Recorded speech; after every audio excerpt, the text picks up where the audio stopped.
अस्सलामुअलैकुम जी। Introduction to electrodynamics Griffith का fourth edition है। चैप्टर 6 चल रहा है, magnetic field in a matter. Problem 6.8 है।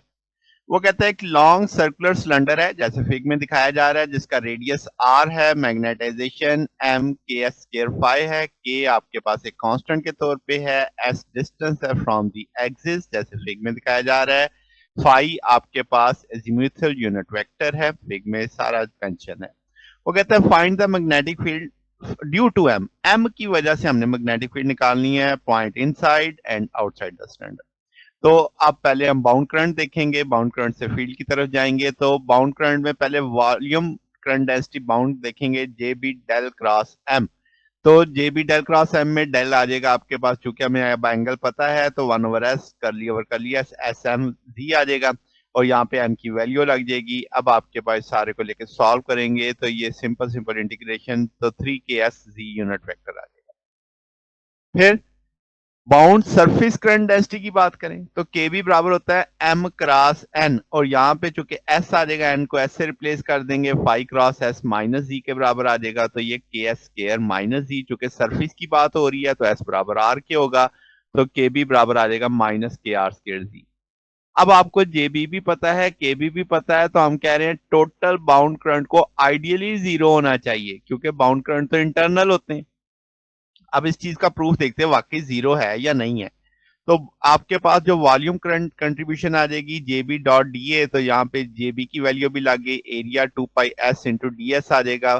तो अब आपके पास 2 पाई सरकमफेरेंस है, डी एस उसकी विड्थ हो जाएगी, सारे में से कांस्टेंट बाहर निकाल देंगे, 6 k पाई जीरो से आर पे इंटीग्रल करेंगे। तो जनाब ये आपके पास एस के डी एस, तो एस क्यूब बाई 3, आपके पास 2 पाई के आर क्यूब बचेगा सिंपल। अब अगर हम सरफेस करंट डिस्ट्रीब्यूशन देखें तो at s equal to R, तो केबी की वैल्यू हमें पता है, हमने एस इजिकल टू आर पे निकाली हुई है, डीएल आपको सरकमफेरेंस 2 पाई आर आ जाएगा। इस सारे को लेके सॉल्व करेंगे तो माइनस 2 पाई के आर क्यूब आ जाएगा। अगर इन दोनों बाउंड करंट्स को ऐड करें तो आपके पास जवाब जीरो आ जाएगा। तो ये इस चीज का प्रूफ है। अब magnetic field inside the cylinder देखें तो करंट सिलेंड्रिकल सिमेट्री कैरी कर रहा है, तो हम कहेंगे मैग्नेटिक फील्ड को एम्पेयर्स लॉ से निकाल लेते हैं। तो B dot L mu not I होता है, तो आई की जगह क्या लग जाएगा, जे बी डॉट डी है, जीरो से एस तक। अब हम जानते हैं कि भाई जेबी की value 3 k s z square और D A 2 pi s ds आ जाएगा, इसमें से कांस्टेंट बाहर निकाल देंगे तो ये s³ बाई 3 एक सॉल्व हो जाएगा।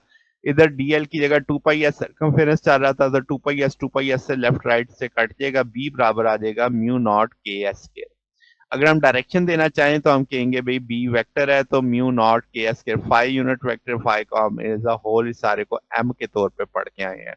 तो ये magnetic field due to M आ गई इनसाइड।